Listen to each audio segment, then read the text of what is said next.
Hello and welcome everyone. Let's learn the chemistry concept from the IR spectroscopy now. Very interesting technique to differentiate the organic molecules, also to interpret the functional group analysis. Question आपके सामने है, how will we distinguish between the isomers of C3H6O using IR spectroscopy? Now see, C3H6O के actually हमने दो isomers आपको दिए हैं, तो मैंने क्वेश्चन में आपका पार्ट यहाँ पर नहीं लिखा है. पहला आइसोमर आपका जो है वो अल्डिहाइड है, basically CH3 then CH2 and then CHO. और दूसरा जो आइसोमर आपका है वो है आपका acetone, that is CH3CO and CH3. Now look to the structures of this both compounds.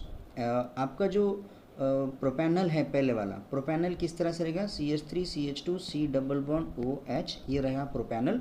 और एसीटोन आपके कैसे होता है, look at this acetone now. Both are carbonyl compound, ठीक है.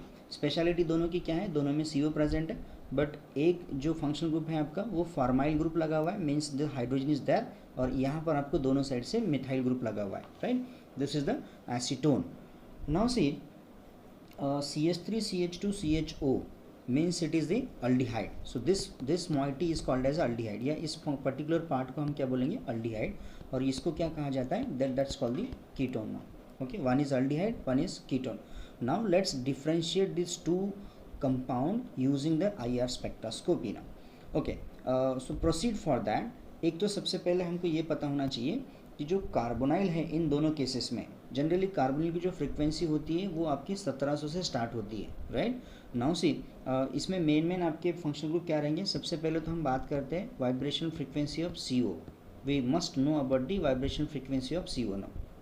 सबसे पहले किसकी बात आएगी आपकी, so we are talking about the vibration frequency of the CO now. अब वाइब्रेशन फ्रीक्वेंसी जो है वो अल्डिहाइड के केस में यहाँ जो है वो 1740 से लेकर 1720 आपका आता है. 1740 से लेकर 1700 कितना है आपका 20 पर सेंटीमीटर. ये एक्चुअली रेंज किसका है, आपके अल्डिहाइड का है.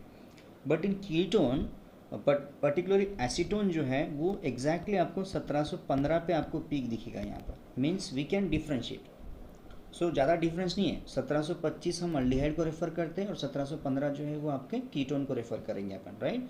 सो this is also prominent peak जिसको अपन डिफ्रेंशिएट कर सकते हैं. सेकेंड इंपॉर्टेंट है आपका vibration frequency of for the CH now. Very interesting, क्योंकि अल्डिहाइड में अल्डिहाइडिक हाइड्रोजन प्रेजेंट होता है और अल्डिहाइडिक हाइड्रोजन जो है ये अराउंड 2800 के आसपास आपको एक स्पेसिफिक पीक आपको मिलेगा, right, and that is the prominent peak which is only present in the hot aldehyde because ऐसा CH stretching आपके पास है नहीं वहाँ पर. okay, that is very important.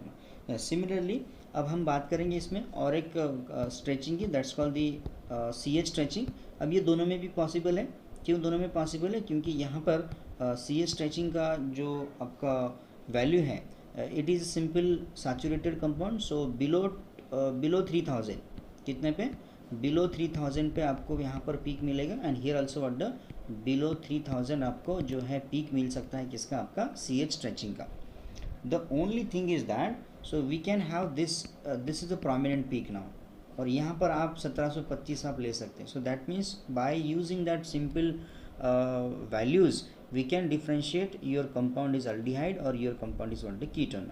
हाँ, एक इसमें और एक आ सकता है कि अगर आपका कंपाउंड कॉन्जुगेशन में अगर होता है, suppose your compound is in conjugation, यानी कि अगर हमने चाहे कार्बोनिल हो चाहे आपका अल्डिहाइड हो कीटोन हो, अगर आपका कॉन्जुगेशन में रहेगा ऐसे वाला, तो आपका जो कार्बोनिल की फ्रीक्वेंसी है ये आपकी कम हो जाएगी और ये 1680 पे आपका आ सकता है.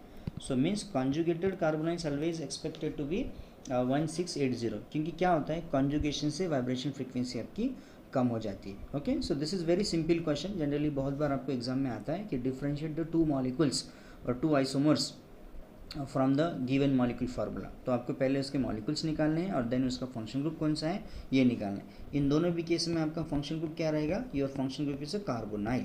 Okay, right, thank you.